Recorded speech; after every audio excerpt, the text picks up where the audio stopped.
प्रमाणपत्र देण्यात आले ते बोगस ठरवले गेले. कसं पाहता या आरोपाकडे? ही बातमी पाहिली मी. खरं म्हणजे याच्यामध्ये एक अतिशय पारदर्शक पद्धत आपण अवलंबलेली आहे. वंशवळ समिती आहे आता, त्यांना आता मुदतवाढ देतो आपण की ज्या समितीच्या आधारे हे सगळे दाखले आता मिळालेले आहे. आता वंशवळ समितीनंतर तालुक्याची एक समिती आहे आणि सगळ्यात महत्त्वाचं की जात पडताळणीची जी समिती आहे जिल्हा पातळीवर, ती आता ती कॉन्स्टिट्युशनल ऑथॉरिटी आहे, त्याला न्यायिक अधिकार आहे, त्यांनी ते सगळं तपासून द्यायला पाहिजे. आता ह्या प्रकरणामध्ये मी आता जिल्हाधिकाऱ्यांकडून माहिती मागवलेली आहे, विभागीय आयुक्तांना मी सूचना दिलेल्या आहेत. परंतु याच्यामध्ये अशा प्रकारचे प्रमाणपत्र खरंच कशामुळे नाकारण्यात आले, ते पार्श्वभूमी काय आहे.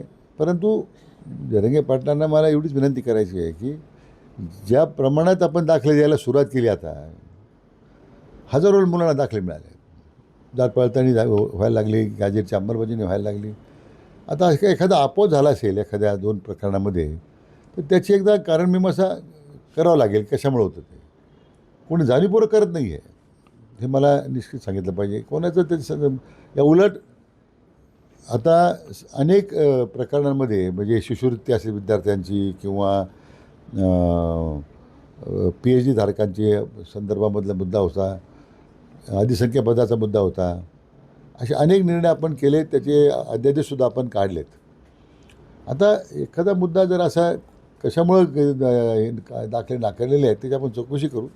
जाणीवपूर्वक जर झालं असेल तर 100% कारवाई करू आपण. याचे सगळं खापर जे आहे ते महसूल मंत्र्यांवरती फोडलं जात आहे आणि कुठेतरी तुम्ही तुमच्या राजकीय स्वार्थासाठी या ठिकाणी जात प्रमाणपत्र रद्द केलं, मात्र त्यामुळे हजारो मराठा विद्यार्थ्यांचं देखील नुकसान होऊ शकतं असा आरोप जो आहे जरांगे पाटलांनी. नाही, मी तर असं स्पष्टपणे सांगणार आहे की याच्यात महसूल मंत्री बावनकुळेंचा खरं काही संबंध नाही आहे. कारण त्यांनी तर ही अतिशय पारदर्शक पद्धतीने ही प्रक्रिया राबवली जाते.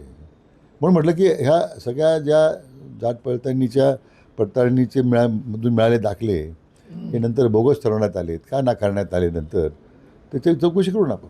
जर अधिकारी दोषी असतील तर मी त्या उपसमितीचा अध्यक्ष नात्याने मी आपल्याला सांगतो की निश्चितपणे मराठा समाजाच्या मुलांवर कुठल्या परिस्थितीमध्ये आम्ही अन्याय होऊ देणार नाही.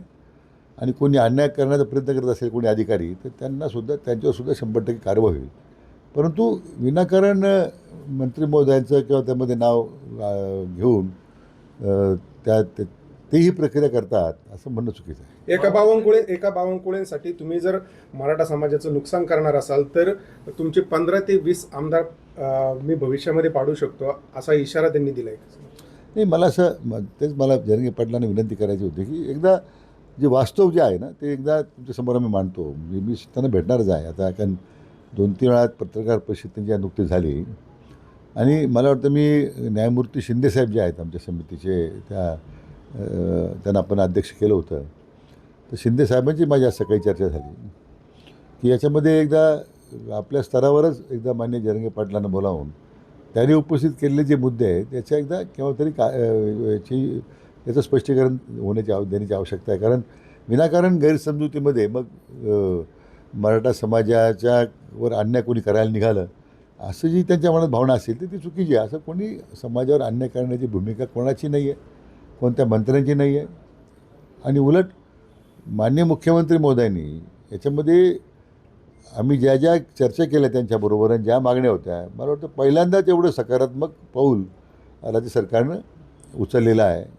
मला वाटतं काही गाव पातळीवर काही घटना घडल्या असतील या संदर्भामध्ये, तर आपण ती चौकशी करून आपण. एकीकडे मराठा समाजाला न्याय द्यायचं दाखवायचं आणि दुसरीकडे मराठ्यांनाच राजकारण संपवायचं अशा पद्धतीचं सध्या सरकार वसूडबुद्धीनं वागतं. एकनाथ शिंदेवर देखील त्यांनी आरोप केला आहे जरांगेंनी. नाही, मला वाटतं की म्हणून म्हटलं की हे आता ठीक आहे, त्यांना काही गैरसमज असतील किंवा त्यांचा मी रोष समजू शकतो की त्यांनी समाजाच्या मुलांना अन्याय होतो मग आम्ही कसं बसायचं. पण मुळातच आता अन्याय करण्याची भूमिकाच नाही आहे, किंबहुना समाजाच्या मुलांना न्याय देण्याचीच भूमिका सरकारनं घेतलेली आहे पहिल्यापासून. आणि त्यामुळे मी म्हटल्याप्रमाणे न्यायमूर्ती शिंदेसाहेब आणि आमची चर्चा झाली, आम्ही त्यांना भेटणार आहोत. न्यायमूर्ती शिंदेसाहेबांच्या बरोबर त्यांची चर्चा आम्ही घडवणार आहोत. जर वास्तव समोर आलं आणि त्यांना वस्तुस्थिती जरांगे पाटलांना समजली तर मला वाटतं त्यांच्या मनातला जो राग आहे, जो रोष आहे, तो निश्चितपणे आम्हाला कमी करता येईल किंवा तो त्यांची गैरसमज आम्हाला दूर करता येते. सरकार जे आहे ते ओबीसीतले काही नेते आणि मराठा समन्वयक म्हणून ज्यांना प्रोजेक्ट करते अशा लोकांना पुढे करून मला एकटं पाडण्याचा सगळा प्रयत्न सरकारचा सुरू आहे असं देखील त्यांचं म्हणणं आहे.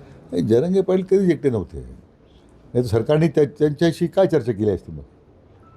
आज सगळ्या एक आपण एक समाजाच्या प्रति निस्पृहपणे काम करणारा नेता म्हणून खरं त्यांची आता ओळख पूर्ण महाराष्ट्राला झालेली आहे. आणि त्यामुळे दोन्ही आंदोलनामध्ये त्यांच्याशी मी स्वतः चर्चा केलेली आहे. आता बाकीचे कोणी त्या वेगळ्या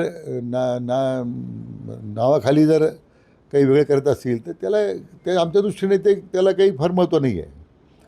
त्यामुळे सरकारची भूमिका स्पष्ट आहे. जरांगे पाटलांनी ज्या प्रश्न उपस्थित केले त्याच्यावर आम्ही कार्यवाही करतोय, केलेली आहे. अजूनही त्यांच्या मनात काही गैरसमज असतील तर आपण दूर करू. नाशिक पुणे जरांगे पाटील म्हणाले एकनाथ शिंदेपेक्षा उद्धव ठाकरेच बरे, जात प्रमाणपत्र रद्द करण्यामागे एकनाथ शिंदेचा देखील हात आहे. म्हणजे आम्ही ज्यांच्यावर विश्वास ठेवला एकनाथ शिंदेवर तेच आमची म्हणजे त्याच्या गद्दारीचा डाग देखील पुसायला मराठा समोर आले अशा पद्धतीने टीका नाही, म्हणून जरांगे पाटलांना माझी विनंती आहे की एकनाथ शिंदे साहेबांनी सुद्धा त्यांच्या मुख्यमंत्री पदाच्या काळामध्ये चांगलं काम केलं, पुष्कळ केलं. शेवटी माननीय देवेंद्र फडणवीस साहेबांनी मुख्यमंत्री असताना जे आरक्षण दिलं होतं 16% ते उच्च न्यायालयात टिकलं होतं, सर्वोच्च न्यायालयामध्ये टिकलं होतं. इतकं मोठं काम आणि माननीय फडणवीस साहेबांनी केलं होतं. आणि शेवटी 2.5 वर्षाच्या उद्धव ठाकरेंच्या महाविकास आघाडीच्या काळामध्ये हे सगळे आरक्षण दिलेलं सर्वोच्च न्यायालयात टिकवलेलं आरक्षण रद्द झालं. मला वाटतं याचा प्रायश्चित आज उद्धव ठाकरेंना करावंच लागणार आहे. किंवा त्यांचे जे कर्ते होते की ज्यांनी 94 साली मंडल आयोगाची शिफारस मान्य करताना त्यावेळी मराठा समाजाला बाहेर ठेवलं, त्याचं प्रायश्चित त्यांना करावंच लागतं आज. पण मला वाटतं त्यामुळे जरांगे पाटलांनी हे लक्षात घेतलं पाहिजे की ज्यांनी आपलं आरक्षण घालवलं त्यांच्याशी कृपया जवळी करू नका. हे आरक्षण टिकवण्यामध्ये एकनाथराव शिंदे पुढे होते आणि माननीय देवेंद्रजी फडणवीस साहेब सुद्धा त्यांची भूमिका फार महत्त्वाची होती. जरांगे पाटील राज्यव्यापी दौरा करतायत आणि आता पुढे ते आंदोलनाचा देखील इशारा दिलेला आहे. तुम्ही त्यांना प्रत्यक्षात भेटून त्यांचे जे काही गैरसमज असतील किंवा जो आढावा आरक्षणासंदर्भात आहे या संदर्भात भेट तुम्ही घेणार आहात? नाही, मी म्हणून म्हटलं की न्यायमूर्ती शिंदे साहेबांची माझी चर्चा झालेली आहे. आम्ही त्यांना भेटणार आहोत, चर्चा करणार आहोत. आणि त्यांनी जे काही प्रश्न उपस्थित केलेले आहेत त्याचीसुद्धा जी आम्ही कार्यवाही केली आहे किंवा सध्याच्या परिस्थितीमध्ये ही कार्यवाही सुरू आहे, आम्ही त्यांना सगळी कल्पना देऊ ना. त्यांची भीती त्यांनी व्यक्त केली की जे आता राजकीय गोष्टी जे समोर आल्या, बोगस प्रमाणपत्र रद्द झालं, त्यांना साम्य असलेली किंवा रक्तशी नातं असलेली 3,000 लोक आहेत त्यांच्यावर याचा प्रभाव पडणार आहे. नाही, त्यांचा तो गैरसमज आहे.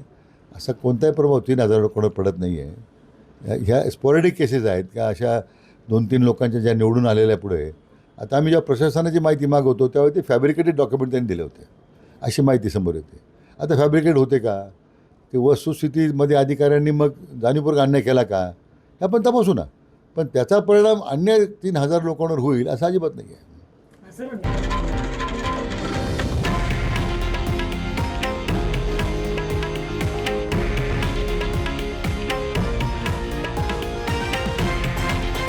हे आहे देशातील नंबर 1 न्यूज नेटवर्क आणि आपण पाहत आहात TV9 मराठी, एकमेव.